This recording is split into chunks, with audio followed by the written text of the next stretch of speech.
من المتابعين الجدد اشترك الآن في القناة ليصلك الجديد بالضغط على الزر الأحمر أسفل القناة مع تفعيل الحياة البرية تكون قاسية جدا في بعض الأوقات، فماذا سيفعل هذا الموظ لو يتم العثور عليه؟ إنه ليس مكانا مريحا. تحدث مثل هذه الحوادث يوميا في حياة الحيوانات، والبعض منها يكون حرفيا لا يصدق، وفي الكثير من الأحيان ينتهي الأمر بالموت. كونوا مستعدين لنرى أبرز هذه اللقطات. لنرى هذا الأسد المسكين الذي علق رأسه داخل البرميل. إنه نوع جديد من القتال بالنسبة له. أتعرفون لماذا؟ لو حدث هذا بالبرية لكان المرجح أن يموت الأسد، لكن لحسن حظه تم إنقاذه من قبل الحراس في المحمية.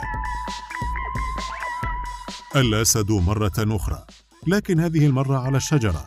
من الجيد ألا ترى الحيوانات الأخرى الملك وهو عالق على هذا الشكل. هيا، إنها مجرد قفزة. لقد نجح في الإفلات وعاد للعائلة. هنا مقطع جميل جدا يبين لنا صغير الأسد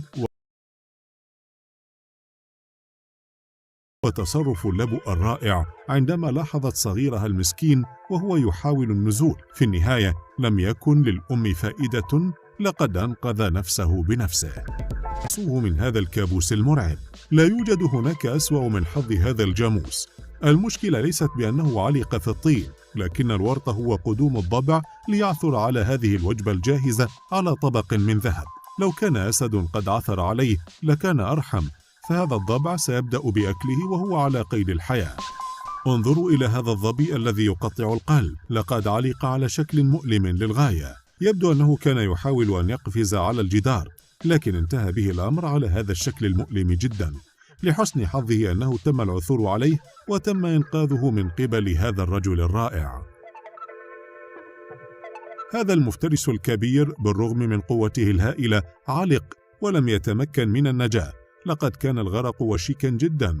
حاول النمر السباحة للعديد من المرات، بالرغم من أنه لا يتقن السباحة، لكنها غريزة البقاء. لقد فعل المستحيل للنجاة، وفي النهاية لاحظ القرويون النمر وقاموا بإخراجه بواسطة الجرافة. هذه اللمبالة لم تكن محظوظة بما يكفي للنجاة من الطين. لم يكن يجدر بها الدخول إلى هذه المنطقة، فهي لم تعاني فقط من الليل بل من الحيوانات المفترسة. لقد لاحظ الأسد وجودها في الطين، لم يفترسها بل حدث الأسوأ. لقد اقترب فرس النهر منها وقتلها بلا رحمة. هذا النمر المرقط كان قد علق في بئر عميق. لقد وقع به بالخطأ، وربما كان يريد الشرب، لكن حظه كان رائعا، فالقرويون وجدوه وهو لا يزال على قيد الحياة وقاموا بإنقاذه في آخر لحظة. هنا كان رأس الزرافة قد علق داخل أحد الأشجار، ويبدو أنها مكثت هنا لوقت طويل، لكن الجيد أنها بقيت على قيد الحياة. والأجمل هو تصرف الزرافات الأخرى، فقد عرفوا أن الزرافة الصغيرة في ورطة وحاولوا مساعدتها حتى نجحوا في النهاية. هذا مقطع آخر يرينا حقا حنان الزرافة، فلقد التقت بظبي صغير كان قد علق على رأسه غصن شجري، وفورا قامت الزرافة بمساعدته.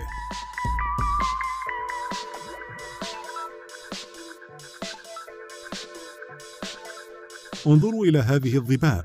لقد حاربوا بعضهم البعض بكل شراسة حتى انتهى بهم الأمر عالقين مع بعضهم البعض، تماما كما حدث مع هذا الظبي الذي تورط برأس ظبي آخر. لكن هؤلاء الظبيان على الأقل تمكنوا من النجاة بعد أن قام أحد المزارعين بمساعدتهم في قطع الحبل الذي كان مربوطا بينهم.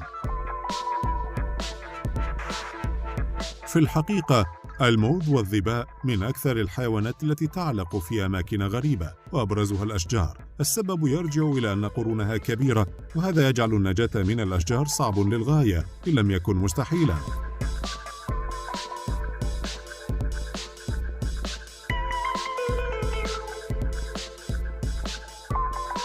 هنا الموظ حالفه الحظ في النجاة بعد أن تم العثور عليه من قبل أحد الرجال، والذي لم يتهاون في مساعدته. لكن على الجانب الآخر يمكننا أن نرى هذه الصورة المؤسفة جدا لهذا الموظ الذي علق بين الأشجار لفترة كبيرة. لقد عثر عليه على هذا الشكل، ومن الواضح أنه تم أكله من قبل حيوانات مفترسة. لا أريد أن أتكلم أكثر، لكن تخيلوا كمية الألم التي عانى منها المسكين. بالمناسبة هكذا تكون معارك المواظ، يستخدمون تلك القرون الكبيرة في القتال، فالكثير من المعارك تكون مميتة بالنسبة لهم، لكن بكل الأحوال تبقى المعارك أفضل من أن تعلق بين الأشجار، ستكون أسوأ منه على الإطلاق. حتى في القتال تعلق قرون المواظ ببعضها البعض بشكل مرعب.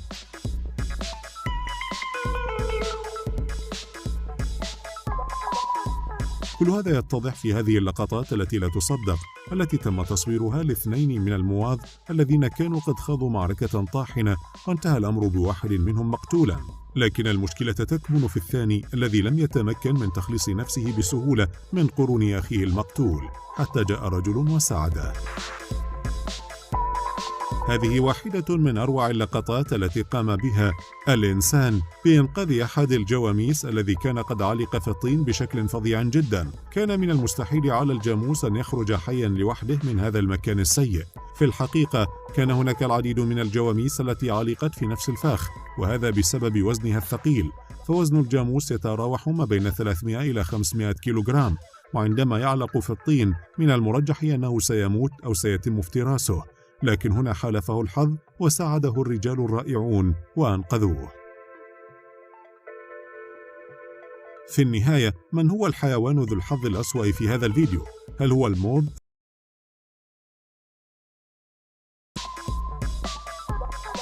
اكتبوا رأيكم في التعليقات أسفل هذا الفيديو، ولو أعجبكم المقطع قوموا بالضغط على زر الإعجاب لتتوصلوا بكل ما هو جديد.